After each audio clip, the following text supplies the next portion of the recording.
പിന്നെ ഞങ്ങളും കുറച്ചങ്ങ് സ്ലോ ആയി കാര്യങ്ങൾക്കല്ല. അപ്പം എന്നോട് പറഞ്ഞത് മലപ്പള്ളിയെ പറ്റി പറയണം, അല്ലെങ്കിൽ ഓണത്തെ പറ്റി പറയണം,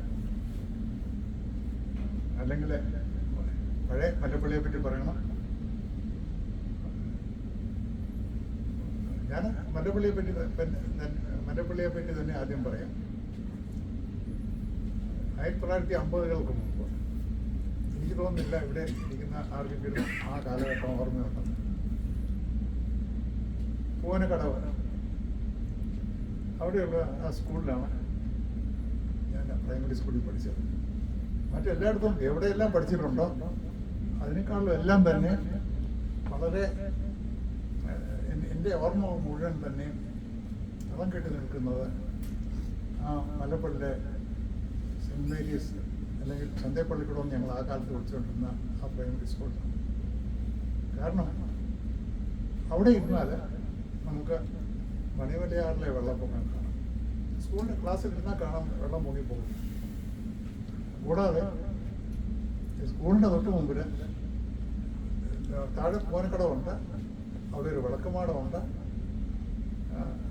അത് തിരുവിതാംകൂർ ഗവൺമെൻറ്റിൻ്റെ വകയാണ്, ഒരു ഉദ്യോഗസ്ഥനുണ്ട് അവിടെ. കൂടാതെ പൂവന കൊട്ടാരമുണ്ട്.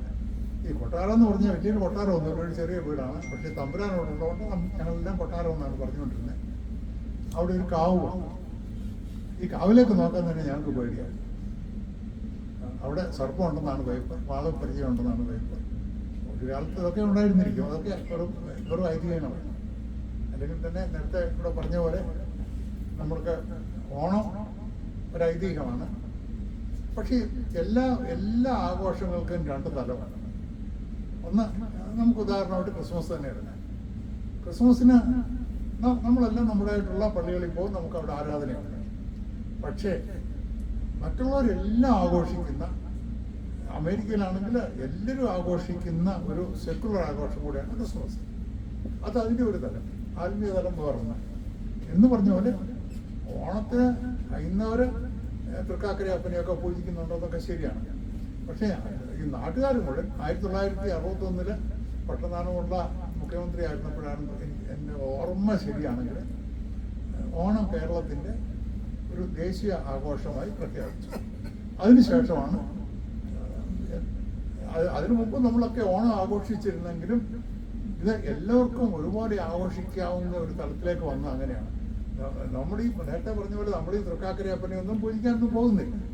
പക്ഷെ നമ്മൾ ചെയ്യുന്നത് ഈ നാടിൻ്റെ ആഘോഷത്തിനും കൂടെ ചേർന്ന്, നമ്മൾ അന്യരല്ല, നമ്മളും ആ നാട്ടുകാരാണെന്നുള്ള വിളിച്ചറിയിക്കാൻ വേണ്ടി ആഘോഷത്തോടെ ചേരുന്നു.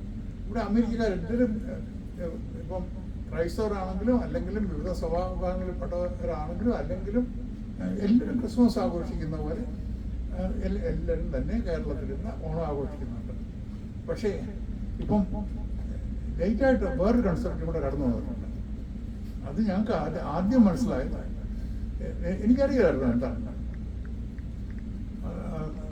ഏതാനും വർഷങ്ങൾക്ക് മുമ്പ് ഒരു ഓണത്തിൻ്റെ ദിവസം ഇതുപോലെ ഏതോ ഒരു ഫംഗ്ഷന് പോകാൻ വേണ്ടി ഞങ്ങൾ കാത്തു നിൽക്കുമ്പോൾ ഞങ്ങളുടെ വീടിൻ്റെ അടുത്തൊരു ഗുജറാത്തി ഫാമിലിയുണ്ട്.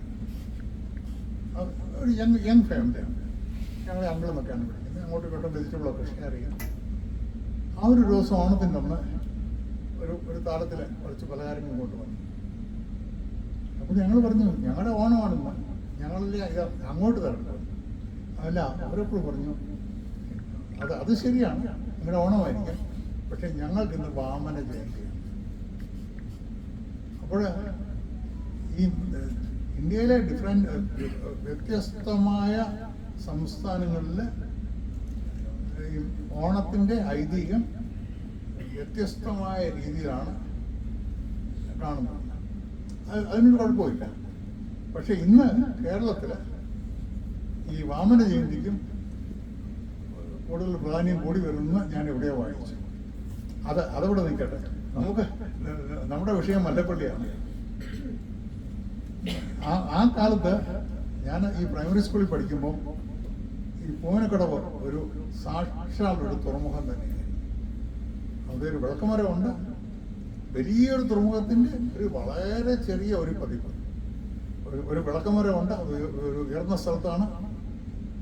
പിന്നെ ഒരു കാവൽക്കാരനുണ്ട്. ഈ മണിമലയാറ്റിൽ കൂടി വെള്ളപ്പൊക്കത്തിൽ ഒഴുകി വരുന്ന തടി തടഞ്ഞു നിർത്തുന്നതാണ് ഈ കാവൽക്കാരൻ്റെ ജോലി. കാവൽക്കാരൻ്റെ കൂടെ സഹായികളൊക്കെ കാണും. അപ്പം ഞാൻ പണ്ടൊരു കഥ കേട്ടിട്ടുണ്ട്. മല്ലപ്പള്ളി CSI പള്ളിക്ക് അന്ന് പുതുക്കി പണിതുകൊണ്ടിരിക്കുന്ന കാലത്ത് തടിയുടെ ആവശ്യമുണ്ട്. അന്ന് പഴയൊരച്ഛനുണ്ട്, ആർക്കെങ്കിലും പേര് കേട്ടിട്ടുണ്ടായിരിക്കണം, KO പെരുമച്ചൻ. ഞാനും പേര് കേട്ടിട്ടുണ്ട്. അദ്ദേഹത്തിന് കുറേ തടി വേണം. അദ്ദേഹം ഈ തടി പിടിച്ച് കാവൽക്കാരൻ തടി പിടിച്ചിട്ടിരിക്കുന്ന കേട്ടിട്ട് ലേലം പിടിക്കാൻ ചെന്നു. കയ്യിൽ കാശൊന്നുമില്ല. ഒരു വിശ്വാസത്തിൻ്റെ പേരിൽ അദ്ദേഹം ലേലം പിടിച്ചു. ഉടനെ തന്നെ കാശ് കൊടുത്തു. പിന്നെ ഉടനെ തന്നെ പുള്ളി അടുത്തുള്ള പ്രമാണിമാരെ എല്ലാം കൂട്ടി കാശ് പിടിച്ചിട്ട് ആ തടി സ്വന്തമാക്കി. അതുകൊണ്ടാണ് മല്ലപ്പള്ളിയിലെ ഹോളി മാനുവൽ ചർച്ച് ഇന്ന് പണിതിരിക്കുന്നത്. അങ്ങനെയുള്ള പല സംഭവങ്ങളും ഞാൻ കേട്ടിട്ടുണ്ട്.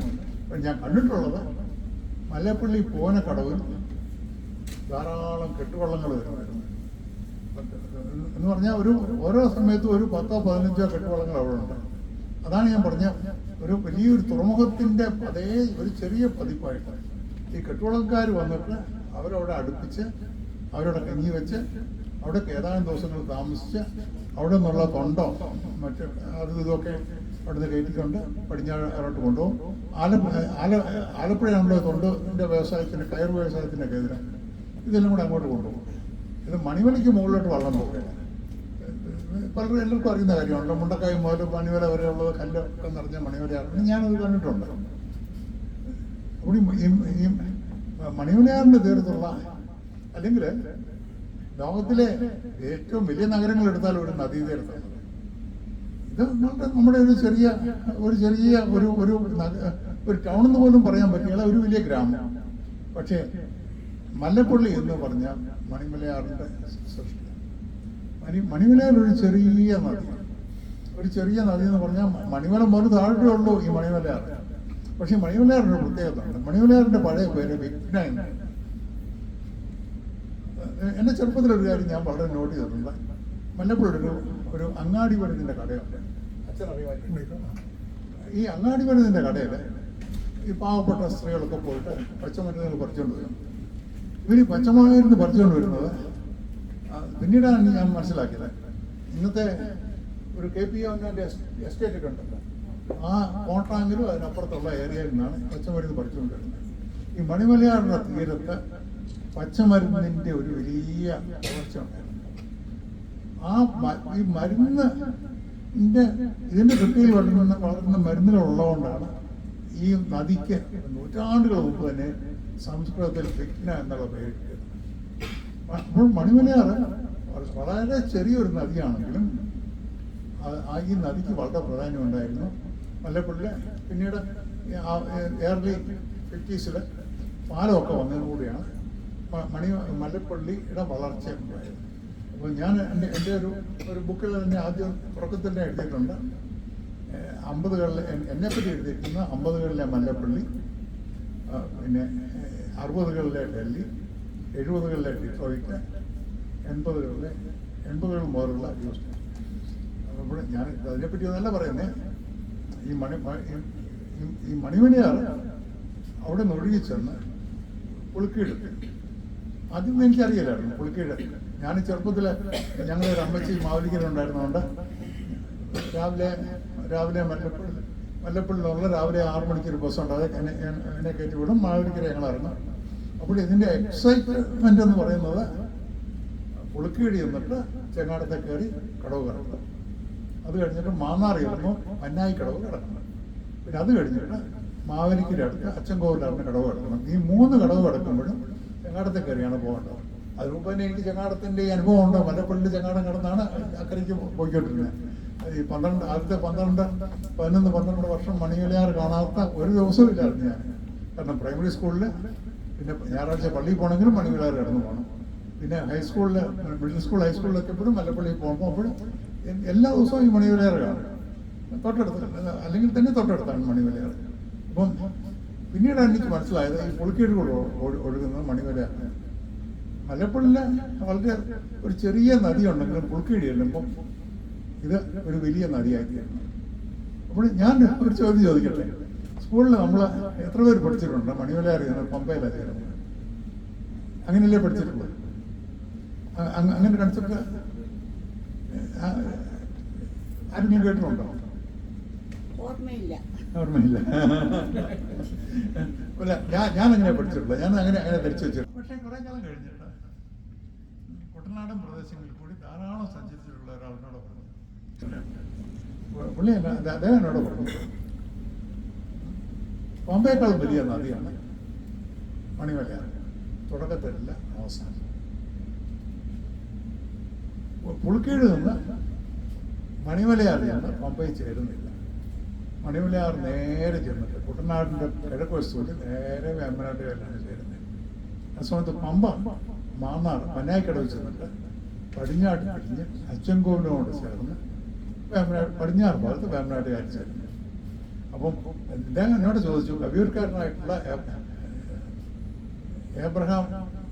ഏബ്രഹാം ബി ജോൺ എന്നോട് ചോദ്യം ചോദിച്ചു, അപ്പോഴേ നേരെ പോകുന്ന റോഡാണോ വലുത്, വളഞ്ഞു പോകുന്ന റോഡാണോ വലുത്? ഇവിടെ ഞാൻ പറഞ്ഞു നേരെ പോകുന്ന റോഡ് തന്നെ. എന്നാൽ മണിമലയാറാണ് വലിയ നദി, അത് നേരെ പോകുകയാണ്, എങ്ങോട്ടും വളഞ്ഞു പോകുന്നില്ല, എങ്ങും ചേരുന്നില്ല, നേരെ പുളിങ്ങുന്ന വഴി നേരെ ചെന്നിട്ട് വേമ്പനാട്ടുകാരി ചേരുക. ഞാൻ പമ്പയേക്കാളും വലിയ നദിയാണ് മണിമലയെന്നും പറയാൻ നല്ലത് പറഞ്ഞത്. പക്ഷേ മണിമലയാർ ഒരിക്കലും പമ്പയിൽ ചെന്ന് ചേരുന്നില്ല. അത് നമ്മളെ തെറ്റായിട്ട് പഠിപ്പിച്ച ഒരു കാര്യമാണ്. ഇതിന്റെ കൂട്ടത്തിൽ ഞാനൊരു കാര്യം പറഞ്ഞോട്ടെ. എൻ്റെ ഇപ്പോഴും പ്രസിദ്ധീകരിച്ച 2 മാസങ്ങൾക്ക് മുമ്പ് പ്രസിദ്ധീകരിച്ച ഒരു ബുക്കാണ് യുഗങ്ങൾ അവസാനിക്കുന്നില്ല. അതിനു മുമ്പൊരു ബുക്കുണ്ട്, ഭൂമിക്ക് മേൽക്കുമില്ല. അതിൻ്റെ ഇതിൻ്റെ ഒന്നും മലയാളം എനിക്ക് വലിയ ബുക്കായതുകൊണ്ട് മലയാളം ഒന്നും എഡിഷൻ ഒന്നും ഇവിടെ കൊണ്ടുവരാൻ വലിയ ബുദ്ധിമുട്ടാണ്. എനിക്ക് ഏതാനും കോപ്പികളൊക്കെ കിട്ടുള്ളൂ. പക്ഷേ ഈ ഭൂമിക്ക് മേൽ മുദ്ര അവർ ബിലൗഡ് ഭൂമി എന്നുള്ള പേരിൽ ആമസോണിൽ കിട്ടും. ഈ യുഗങ്ങൾ അവസാനിക്കുന്നില്ല അടുത്ത് തന്നെ ആമസോണിൽ മലയാളം എഡിഷൻ വരുമെന്ന് പ്രതീക്ഷയുണ്ട്. ഞാൻ ബുക്ക് പ്രൊമോട്ട് ചെയ്യാനൊന്നും അല്ലെന്ന് പറയുന്നത്. പക്ഷേ ഈ യുഗങ്ങൾ അവസാനിക്കുന്നില്ല എന്ന ബുക്കിൽ രണ്ടാമത്തെ പാർട്ട്, 4 പാർട്ടുണ്ട് അതിന്. ഈ രണ്ടാമത്തെ പാർട്ടിന്റെ പേര് മണിമലയാറാണ്. ഇതൊരു വ്യത്യസ്തമായിട്ടൊരു നോവലാണ്. അതിന്റെ ടെക്നിക്കൊക്കെ വേറെയാണ്, അതൊന്നും ഇവിടെ ചർച്ചാ വിഷയമല്ല നമുക്ക്. പക്ഷേ ഈ മണിമലയാർ എന്ന പേരിടാൻ കാരണം